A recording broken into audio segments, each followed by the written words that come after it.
kasih juga kepada STI Mahardika yang telah menjembatani kami untuk membangun bisnis yang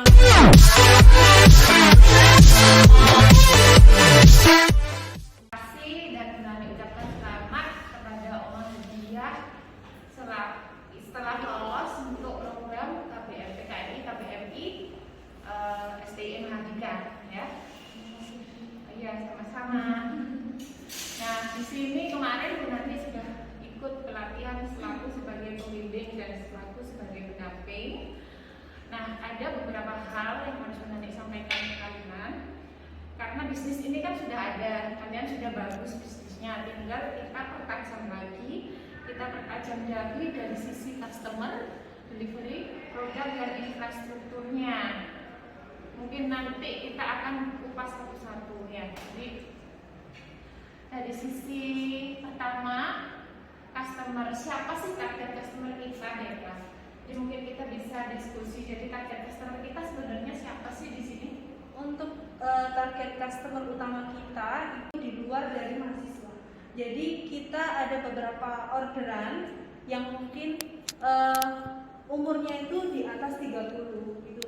Yang notabene kayak kita boro-boro kita lalu untuk buat kado, tapi ternyata masih ada yang minat di umur segitu. Jadi mungkin target umur utama ya tadi SD sampai mahasiswa.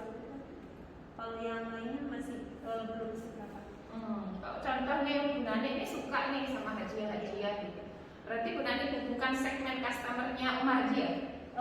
Iya, segmen tapi bukan yang utama dulu. Maksudnya karena banyak yang order itu dari kalangan umur dari mulai SD sampai mungkin 12 tahun sampai umur 25 yang lagi panas-panasnya gitu Bu ya. Kalau dibilang jadi kayak kita mengukur minatnya mereka gitu. Nah, untuk yang di atas target utama kita tetap menjadikan itu target untuk kedua. Misalkan yang pertama kita bikin produk untuk yang pertama, terus kita bikin produk untuk customer target kita yang kedua.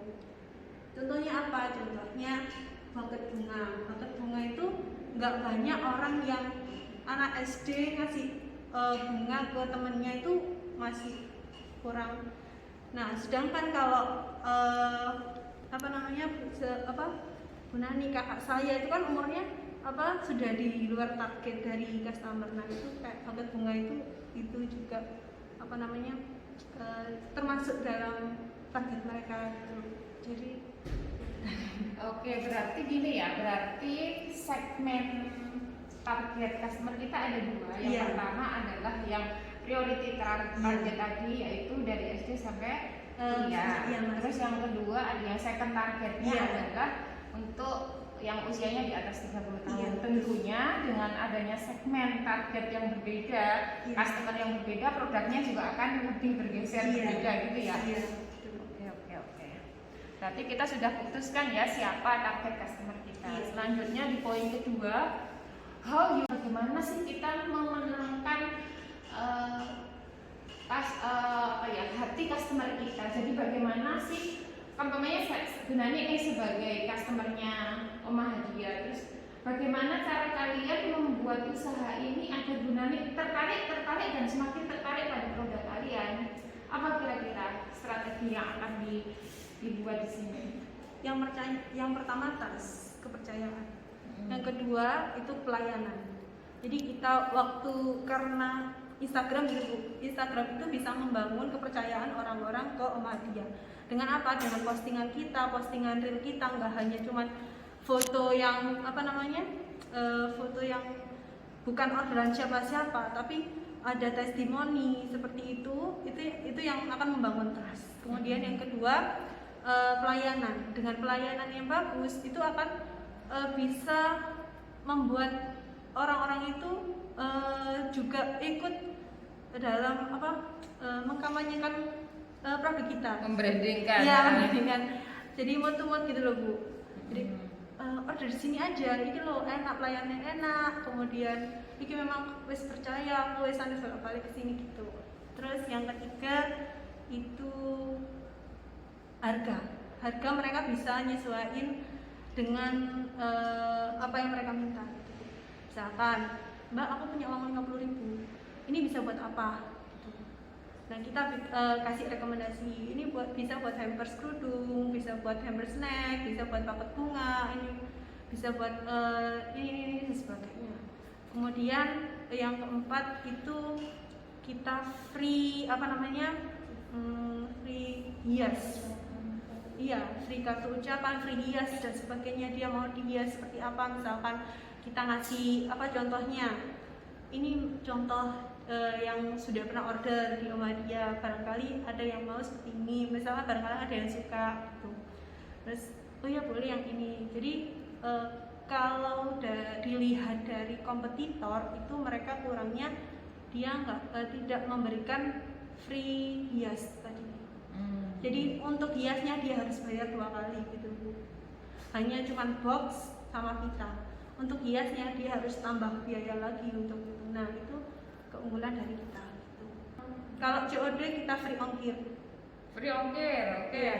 Kalau COD masuk ke poin delivery nanti. Terus lagi. Oh ya, kita dapat gift juga untuk setiap orderan. Satu orderan ya kita dapat kasih 1. Kalau 2 ya 2, nggak berlaku kelipatan. Maksudnya gimana Bu? Ya setiap misalkan Ibu Nani beli bunga, paket bunga, itu pasti kami selipkan gift hadiah, mungkin kunciritan, mungkin iya cermin, mungkin spatula, masker, seperti itu. Ya mungkin dengan hadiah-hadiah kecil itu kan nanti bisa, oh ini ternyata dermawan ya orangnya kayak gitu. Oh ternyata tidak hanya profit oriented iya, gitu ya. Ya banyak sih paper bag itu kan komputer itu kadang ada yang harus bayar lagi. Ini dia sudah terimanya itu sudah jadi, dia tinggal mengasihkan ke orangnya. Jadi enaknya di sini artinya budget itu tergantung kita ya. Jadi tidak kalian membuat price list, cuman customize ya. Kita punya uang berapa, mau dibuat seperti apa, itu kalian dengan baik. Jadi ada kayak semacam konsultasi dulu sebelum produk itu dibuat. Itu nilai tambahnya ya, value-nya di sana. Dibandingkan dengan mungkin produk-produk yang sejenis, tapi kita tidak saling mengenal juga tidak saling mengenal, tapi kalian memberikan tambahan pelayanan dalam hal konsultasi terkait sama budgetnya, barangnya apa gitu ya. Oke, bagus nih, jadi bisa memenangkan hati customer kita. Terus di sini yang ketiga itu what your potential revenue. Jadi apa sih revenue potensial yang bisa kita peroleh? Jadi tambahan revenue dari sini. Apa kira-kira yang bisa? Tapi kalau jurnalis lihat tadi kan kalian segmen customer-nya kan sebenarnya segmennya kan di sisi anak SD sampai anak kuliahan. Nah, potensial revenue yang lain itu adalah di second customer-nya tadi. Jadi yang ibu-ibu ataupun siapapun ulang tahun pernikahan atau apapun itu gitu. Nah, selain itu mungkin dalam timnya Oma Hadiah ini apa yang kira-kira bisa kalian kembangkan untuk menambahkan potensial revenue? Mungkin dikaitkan sama nanti hubungan dengan platform e-commerce atau kita kerjasama dengan Gosen, macam-macam kayak gitu, mungkin bisa dikaitkan ke sana. Apa kira-kira ada ide-ide apa kira-kira di Oma Hadiah ini? Ini sih kita udah ada rencana dari membangun gitu. Jadi karena di Oma Hadiah ini kan masih belum ada untuk mahar pernikahan. Oh, mahar pernikahan. Dan kami punya rekan yang beliau memang bisa membuat kayak mahar pernikahan gitu. Kan kebetulan dari kami masih belum bisa membuat itu.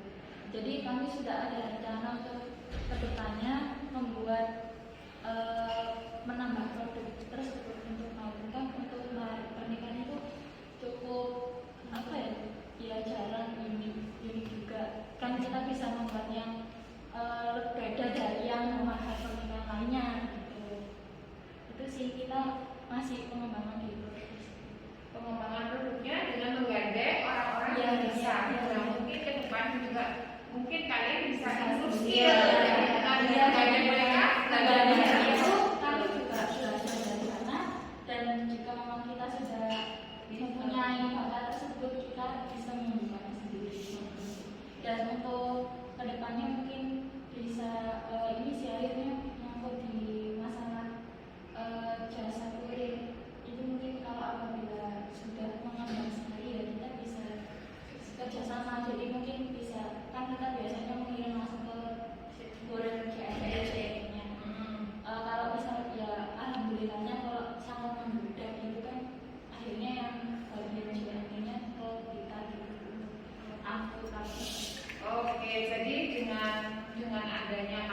bisa jadi nanti harganya juga akan Iya, iya, iya. tidak seperti pada Iya, umumnya iya. karena sudah ada kerjasama Iya, yang bagus dengan kuantiti yang secara lebih kontinu dan lebih banyak gitu ya. Oke, bagus. Selanjutnya, sales channel bukanlah marketing, bukan marketer. Jadi kalau marketing kan berhubungan dengan orangnya langsung. Nah, kalau sales channelnya di sini adalah yang nanti akan membantu pendistribusian barang kalian. Jadi contoh sales channel di sini bekerja sama dengan kalian memiliki, kalau memiliki produk kalian memiliki distributor itu kan sales channel ya. Terus ada juga yang mungkin kalian ke aliansi dengan e-commerce, bisa ke Tokopedia, Bukalapak, Lazada. Harapannya apa? Harapannya dengan kalian berkolaborasi di sana, profitnya nanti akan naik, gitu kan? Apalagi saat sekarang, kalau bisnis kalian tidak ada di internet, pasti kemungkinan akan mati, gitu ya. Dengan kondisi yang saat ini, kondisi pandemi, orang lebih familiar dengan gadgetnya daripada harus pergi ke sana kemari ya. Nah, itu kalian harus benar-benar manfaatin momen ini untuk meningkatkan produknya gitu. Nah, kira-kira ide-ide dari Oma Hadiah apa terkait sales channel ini? Sudah adakah dalam pemikiran tim di sini bagaimana untuk pengembangan sales channelnya? Kalau untuk sales channelnya kami sudah dari awal itu sudah kayak kalau bersama Shopee, Tokopedia dan sebagainya. Sama kalau misalkan alhamdulillahnya kita sudah besar, kita akan buka reseller gitu. Ya, kalau dropshipper kan lebih simple, mereka tidak perlu ambil barang ke kita dan sebagainya, tapi ya itu kita yang kirim ke customernya, dan itu akan membuat orang-orang itu mau jadi dropshippernya kita karena memang nggak ada modal. Jadi misalkan kekinian, terus kalian mencoba mencari jalur salesnya dari sales channelnya ini ke anak-anak yang kekinian juga dengan menjadi dropshipper gitu ya. Dengan menjadi dropshipper, karena kenapa harus dropshipper? Karena itu kan modal, itu zero modal ya. Jadi dengan zero modal rasanya anak sekolahan baik itu SMP, SMA ataupun kuliah nggak akan menjadi masalah karena nggak ada modalnya. Terus selanjutnya apa? Produknya, karena produknya kekinian, channelnya kekinian, anak-anak kekinian, juga customernya juga anak-anak kekinian yang melek teknologi.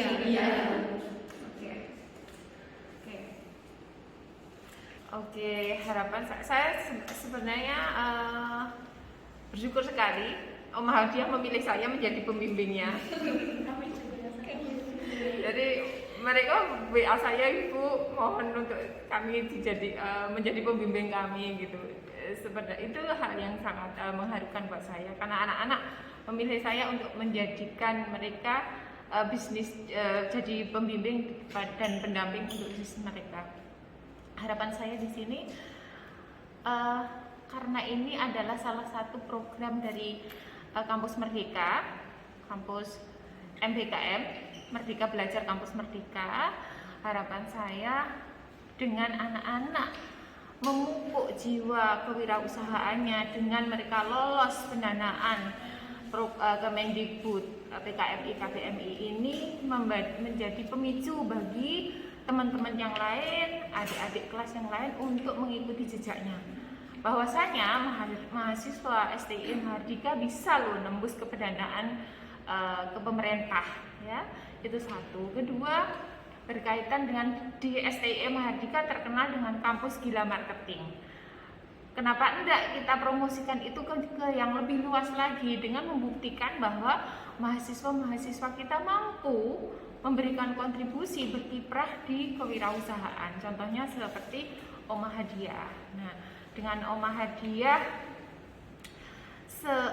mengikuti pendanaan ini, harapannya jiwa-jiwa kewirausahaan tim Oma Hadiah terpupuk ketika mereka nanti lulus kuliah itu bisa menjadi bisnis mereka, bisnis yang berkelanjutan gitu. Tidak hanya karena ini program kampus seperti itu. Ini harapannya karena karena ini sudah berjalan 6 bulan sebelumnya, jadi ini kontinuitas dari apa yang sudah ada.